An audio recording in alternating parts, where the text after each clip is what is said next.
जय माता जी की आप सभी को। कैसे हैं आप सब लोग। मैं शिव शक्ति से प्रार्थना करूंगा कि आप सभी लोग स्वस्थ रहें और मस्त रहें।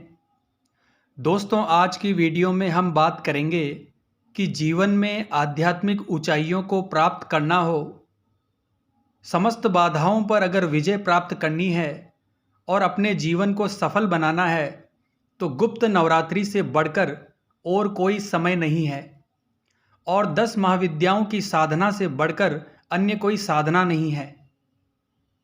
यही एक समय है जब इन 10 महाविद्याओं की शक्ति संपूर्ण ब्रह्मांड में पूर्णतया सक्रिय होती है और इस समय यदि आप प्रयास करें तो इन महाविद्याओं की शक्तियों को आप जागृत कर सकते हैं, इनकी असीमित ऊर्जा को अपने जीवन में आकर्षित कर सकते हैं। तो दोस्तों, आज की इस वीडियो में हम बात करेंगे कि ये 10 महाविद्याएं कौन है, इनका क्या रहस्य है, किस महाविद्या की साधना आपको इन गुप्त नवरात्रों में करनी है, किस मंत्र का जाप करना है, क्या विधि विधान होना चाहिए। तो दोस्तों, सबसे पहले जानते हैं ये जो 10 महाविद्या है इनका क्या स्वरूप है और क्या रहस्य है। ये जो 10 महाविद्या है ये 10 विद्या रूपी देवियां हैं जो आदि शक्ति जगत जननी माँ पार्वती का ही स्वरूप है। ये 10 महाविद्याएं 10 दिशाओं की देवी कहलाती है और विशेष दुर्लभ दिव्य शक्तियों से युक्त है और प्रसन्न होकर अपने साधकों को ये दुर्लभ शक्तियां प्रदान करती है। इन 10 महाविद्याओं में जो प्रथम महाविद्या है वो है माता महाकाली और इन्हीं माता महाकाली के विभिन्न स्वरूप इन 9 अन्य महाविद्याओं के रूप में प्रकट होते हैं। माँ काली जो अपने भगत को निर्भीकता, निडरता और साहस प्रदान करती है और भय का नाश करने वाली देवी है, अपने भक्तों के शत्रुओं का विनाश करने वाली देवी है और मोक्ष को प्रदान करने वाली देवी है। दूसरी महाविद्या है माँ तारा। माँ काली का ही नीला रूप होने के कारण माँ तारा कहा गया है। ये वाक शक्ति और मोक्ष प्रदान करने वाली देवी है और विद्या प्रदान करती है, इसीलिए इन्हें नील सरस्वती भी कहा गया है। दोस्तों, तीसरी महाविद्या माँ त्रिपुरा सुंदरी है। ये वशीकरण की देवी है, सौंदर्य की देवी है और समस्त सुख सुविधाओं को प्रदान करने वाली देवी है। इनकी साधना साधक को अद्भुत आकर्षण और सम्मोहन से युक्त कर देती है। चौथी देवी है माँ भुवनेश्वरी जो काल की जन्मदात्री देवी है, ऐश्वर्य की अधिष्ठात्री देवी है, हर प्रकार की सुख संपदा और सामर्थ्य प्रदान करती है। पांचवी महाविद्या है माँ छिन्नमस्तिका यानी माँ छिन्नमस्ता, जिनकी साधना शत्रु विजय, स्तंभन और मोक्ष की प्राप्ति के लिए की जाती है। ये दरिद्रता का नाश करने वाली देवी है। छठी महाविद्या है भैरवी। सातवीं महाविद्या माँ धूमावती है जो निर्धनता और दुख को साधक के जीवन से हमेशा के लिए अपने साथ ले जाती है। ये रोग नाश करने वाली देवी है। आठवीं महाविद्या है माँ बगलामुखी जो शत्रु नाश के लिए जानी जाती है और विजय के लिए इनकी साधना की जाती है। विशेषकर राजनीति में, मुकदमे में विजय के लिए इनकी साधना की जाती है। नवीं महाविद्या है मातंगी माता जो विद्या और वाक शक्ति प्रदान करती है। इन्हें तांत्रिकों की सरस्वती भी कहा जाता है। और 10वीं महाविद्या माँ कमला है जो तांत्रिक लक्ष्मी के नाम से भी जानी जाती है। ऐश्वर्य और समस्त भौतिक सुखों को प्रदान करती है और धन संपत्ति देने वाली देवी है। और इन 10 महाविद्याओं की पूजा और साधना, इनके मंत्रों का जप यदि गुप्त नवरात्रि में आप करते हो तो जो कुछ आपको जीवन में चाहिए वो आपको इन देवियों की कृपा से अवश्य ही प्राप्त होगा। अगली बात है दोस्तों कि किस महाविद्या की साधना आपको इन गुप्त नवरात्रों में करनी है, किस मंत्र का जाप करना है, क्या पाठ करना है। तो देखिए दोस्तों, जिस भी महाविद्या की साधना आप उठाएंगे, जिन भी देवी का मंत्र जाप आप करेंगे, तो उसका उच्चारण शुद्धता से होना चाहिए। इस चीज़ का आपको विशेष ध्यान रखना है। और जिस भी देवी की, जिस महाशक्ति की उपासना आप इन गुप्त नवरात्रों में कर रहे हैं, उनसे संबंधित जानकारी आपको अवश्य होनी चाहिए। जिनकी इष्ट महाकाली हैं, वो माँ के मंत्रों का जप करेंगे।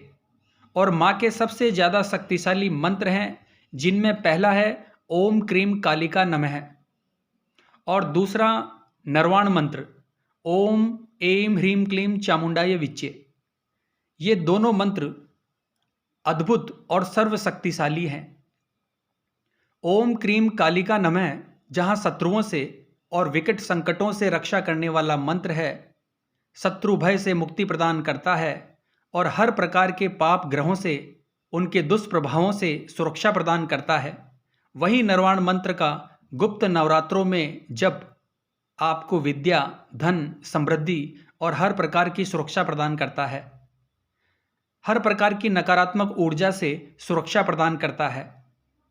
गुप्त नवरात्रि में कौन सी विशेष साधना आपको करनी है, इसके ऊपर अगली वीडियो हमारी जल्दी ही आएगी।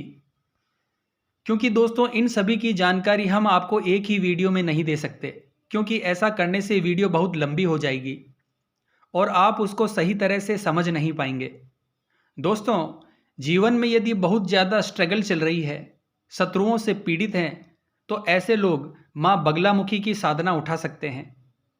माँ बगलामुखी आपको वाक शक्ति भी प्रदान करने वाली देवी हैं। जो लोग आर्थिक तंगी से गुजर रहे हैं, धन का अभाव है, तो माँ भुवनेश्वरी की साधना आप उठा सकते हैं। माँ भुवनेश्वरी ऐश्वर्य की अधिष्ठात्री देवी हैं और हर प्रकार के भौतिक सुख, समृद्धि आपको प्रदान करने वाली देवी हैं। लेकिन एक चीज का आपको ध्यान रखना है, आपको दो माँ विद्याओं की साधना एक साथ नहीं करनी है, क्योंकि आप लोग उनकी ऊर्जा को एक साथ नहीं संभाल पाएंगे। तो सिर्फ एक ही महाविद्या की आपको साधना करनी है, और जिस भी महाविद्या की आप साधना प्रारंभ कर रहे हैं, तो लंबे समय तक उस महाविद्या की ही शरण में रहें। ऐसा अगर आप करते हैं तो अन्य महाविद्याओं की कृपा भी आपको स्वतः ही प्राप्त हो जाती है।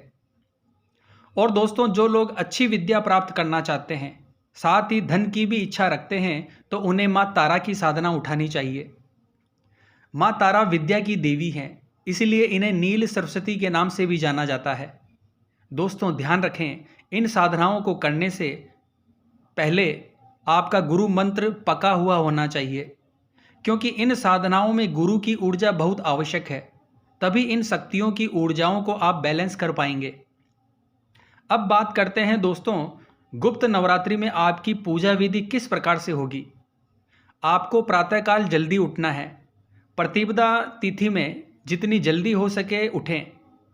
स्नान आदि करके स्वच्छ वस्त्र धारण कर लें और अपने पूजा स्थल की अच्छे से सफाई कर लें। गंगा जल का छिड़काव कर लें। कुछ विधान यहाँ पर जो आवश्यक विधान है वो आपको करने हैं, जैसे कलश की स्थापना, चौकी की स्थापना, अखंड ज्योत। ये 3 मुख्य विधान है। पूर्व या उत्तर दिशा में चौकी की स्थापना करें और जहाँ देवी का विग्रह स्थापित करेंगे, यानी चौकी के दाईं तरफ आपको कलश की स्थापना करनी है। अखंड ज्योत जलाएं। अखंड ज्योत किसी कारणवश नहीं जला पा रहे हैं तो कोई बात नहीं, दोनों समय नॉर्मल ज्योत जलाएं। घी की ज्योत आपको जलानी है। इसके अलावा आपको नवग्रह पूजन भी करना है। इन सभी चीज़ों के दौरान जो आप भाव से, सच्ची श्रद्धा से और विश्वास से, कड़ी साधना से मंत्रों का जाप कर रहे हो, जो साधना कर रहे हो, आपकी भावों की जो ऊर्जा है वही इन महाशक्तियों की ऊर्जा को जागृत करती है और इनकी कृपा आपको प्रदान करती है। तो इसको अगर आप अच्छे से करते हैं तो बाकी विधान ना भी करें तो चलेगा। और दोस्तों, चौकी के ऊपर लाल वस्त्र बिछाएं और उसके ऊपर माँ का विग्रह आपको स्थापित करना है। माँ के विग्रह के नीचे आपको थोड़े जो चावल होते हैं उनका आसन देना है। उसमें कुमकुम मिला लें या हल्दी मिलाकर उसको रंग लें उन चावलों को चौकी के ऊपर रखकर माँ को आपको स्थापित करना है। जो लोग माँ बगलामुखी की साधना कर रहे हैं तो उन्हें चौकी पर पीला वस्त्र धारण करना है और माँ बगलामुखी की साधना में जो समस्त वस्तुएं उन्हें अर्पित की जाती है वो पीले रंग की होती है। अब आप आचमन कर लें। उसके बाद माँ का पंचोपचार पूजन करेंगे। संकल्प आपको अवश्य लेना है।